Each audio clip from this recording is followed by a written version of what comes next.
the epochal business opportunity that defines a new era. True paradigm shifts rarely happen. When they do, the benefits are incalculable. Think of the transition between feudalism and industrialization, or the changes wrought by the electronic revolution. Paradigm shifts are less about technology and physical structures than about the raising of consciousness. How long did man look at sand before he realized he could turn it into circuits, electronic circuits? Look at hierarchies of power or its deep gradients of authority and imagine them flattened. Equality is the promise of populism and democracy, a promise that could not be realized in the previous epoch's cultural framework. But imagine the political and economic benefits of having the promise of populism and democracy realized. Are you in? This 2,000-word prospectus is your introduction to the greatest epochal change ever conceived. Talking of business opportunities, did you miss any of these?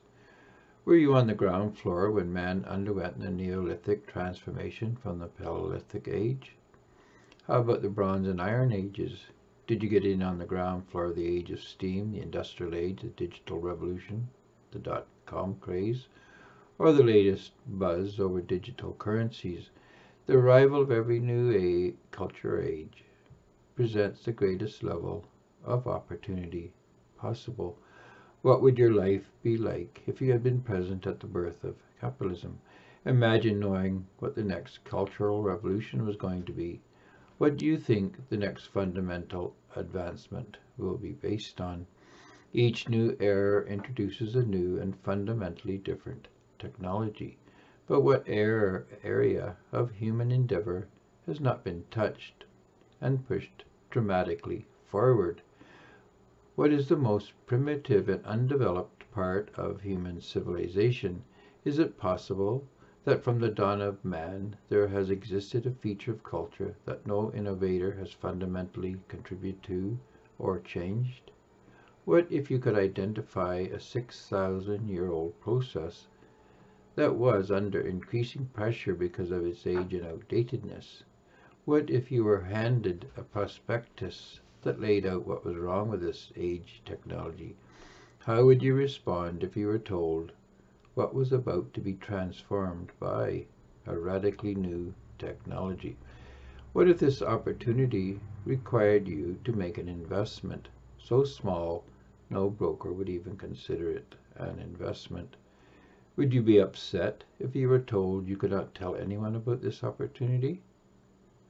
How about if the only capital you needed to invest was the time it takes to share this new knowledge with others?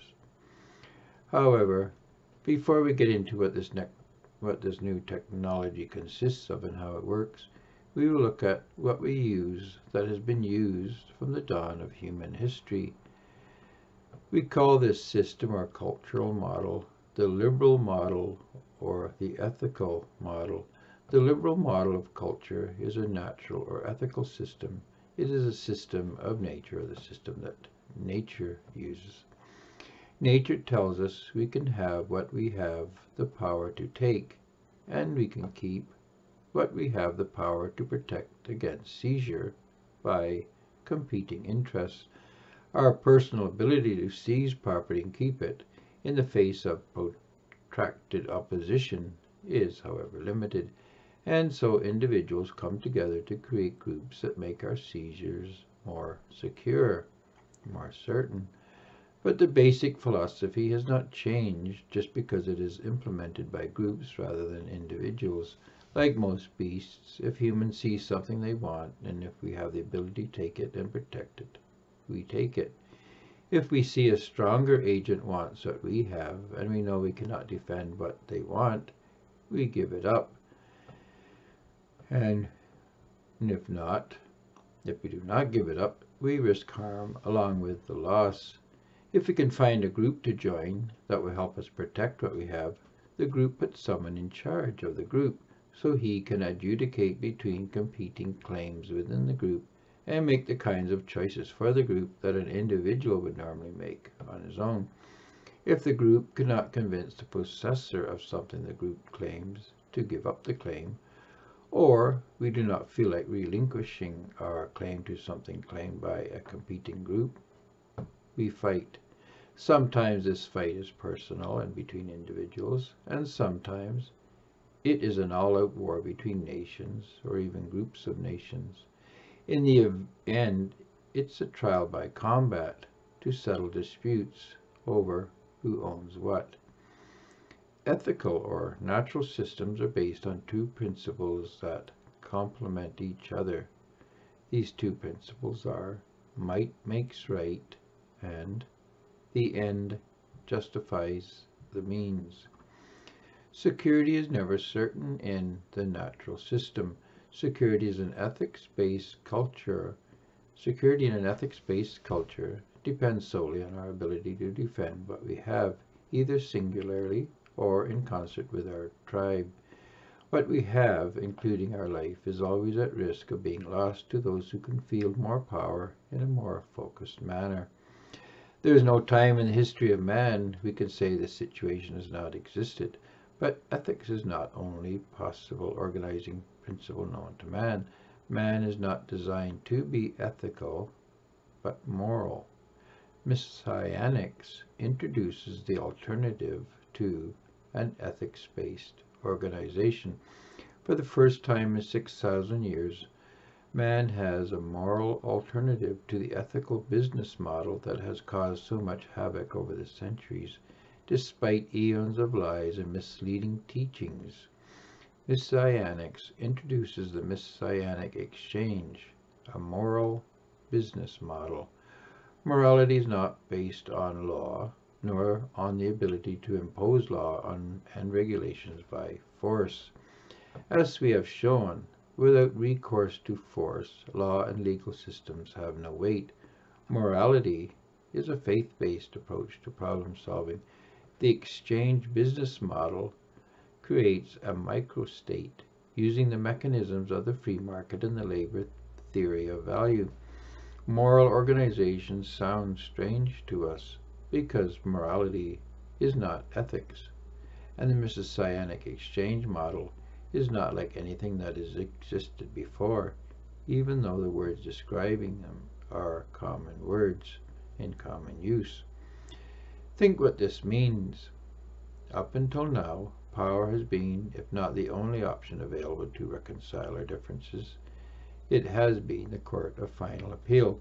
It is not uncommon for people who have exhausted all other options to resort to violence. We look at this as a breakdown of society, but really it is a continuation of the process in use, even by our legal systems. Underneath the wigs, the austere architecture, and the bombastic titles is the threat of force. Why else would courts have armed guards other than to express what the law rests on? All the laws in the world are useless without the burly man with a nightstick, or, if required, paramilitary units to back it up with forcible restraint and some pain. The ancients did not have access to two ideas that are central to our civilizations today. These ideas have a moral interpretation, but they were introduced to our ancestors as ethical ideas or elements of an ethical worldview. The ethical twist was a corruption of their true meaning. Democracy and ownership are not what we have been told they are. Ethical democracy is a modification of trial by combat. Ethical democracy is what psychologists would call displacement behavior. Instead of direct trial by combat, groups resort to trial by election. Without the further modification of representation, direct democracy tells us which candidate has the bigger and probably the stronger gang, so direct democracy tells us which gang will call the shots for the next few years. Representative democracy helps to modify the raw reality of the stronger gang's right to impose its will on the weaker gang, but the implication of threat of force remains. Democrat parties favor Democrats and impose Democrat policy, and Republicans impose right-wing policy and favor conservative groups and ideas. The modern view of ownership as possession is similarly founded on the thinking that justified bopping your favorite lass on the head with a large stick as a way of claiming her as your own. This is anecdotally the behavior said to serve as a courting ritual of cave dwellers.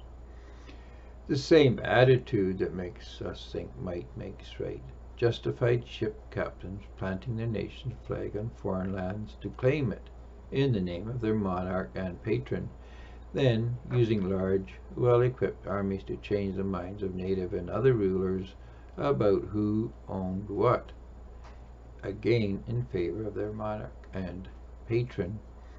Having claimed a property through force, and having appointed a ruler to adjudicate disputes, the people needed a way to understand ownership, or to legislate or regulate ownership. The government used its ability to field a larger and better equipped force than any subgroup it ruled to decide the nature of ownership. It ought not to surprise us that ownership, even to this day, is decided by the central government, backed up by its legal force. The state assigns title to those whom it favors, usually because of their willingness to bear gifts. So despite the years that have passed, things have not changed a great deal. Underlaying our title to our property, both personal and national, is an army and police force with a willingness to protect the subject's claim on their property. In short, modern-day ownership is possession backed up by force, same as in the old days. In the case of the modern state, it is legal force imposed in legally prescribed ways. But who decides what is legal but the state backed up by force?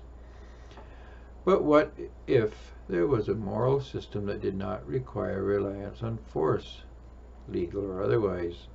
An advance on the law-based ethical system of the last 6,000 years would constitute the greatest business opportunity the world has ever known. It ought not to be difficult to determine that force is required only when a fictitious claim to property is made. Who among us has the right to assign possession of what they did not create to a third party? The need for force means two powers both believe they have a claim on some asset that neither has an actual legitimate claim to. Ethical rules are rules for governing the behavior of pirates and looters.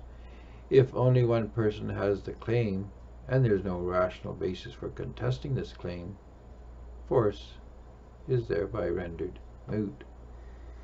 If force is not needed to protect and enforce and even adjudicate ownership claims, there is no need for democracy, at least not in the way it is configured at present. There is indeed no need to create methods and means of applying force. Without unjust claims being made, there are no liabilities to adjudicate. A business based on uncontestable claims would be viable. If liabilities, that is, claims to assets, have been eliminated, how could the business even go bankrupt? Bankruptcy is the liquidation of a liability that has not been realized. Liabilities are always contested claims to a property in the possession of another. Eliminate the liability and third-party claims, and one has eliminated all bankruptcy and risk. If liabilities are eradicated by the moral ownership of structures, and no external claims are possible, then the business is secure from all risks and threats of loss. Any owners of such a business would be freed of all threats. Insecurity is just another name for a liability. If one's ownership position was absolute and immune from all threats from external entities, the owners of this business would be similarly free of risk of loss. Therefore, the business and the people who own the business would constitute a stable, resilient, and sustainable economic unit. Interestingly, because it was inoculated against liability, it would be a sovereign political and economic unit. In short, a sovereign microstate. The messianic business model or exchange would be political and form a political jurisdiction because the operation of the business would not require external third-party agents or government agents guaranteeing its claims to its business assets. The owners of the business would be as citizens of a political jurisdiction. Such a business opportunity would represent the opportunity to form a microstate. When the business is the government and the government the owners, then the business is the state. If there are no threats to the business, there are no threats to the state. There is, in a word, stability. If the microstate is a stable business entity because there are no claims to its assets from third parties, where is the risk to the business or its investors?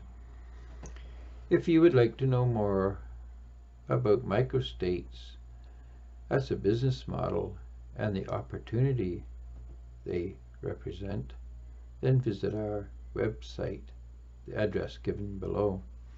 If you are interested in participating in the greatest business opportunity ever, then access and read Building a Microstate from the links below. The program is not free. To operate the program requires interested parties share this information with others. Those who are interested in setting up a microstate can initially contact the person who forwarded this information to them. But without sharing the information is useless. This is not a system that is set up by individuals. It is the information for setting up a sovereign microstate as a business opportunity. Thank you for listening. Your links are given below.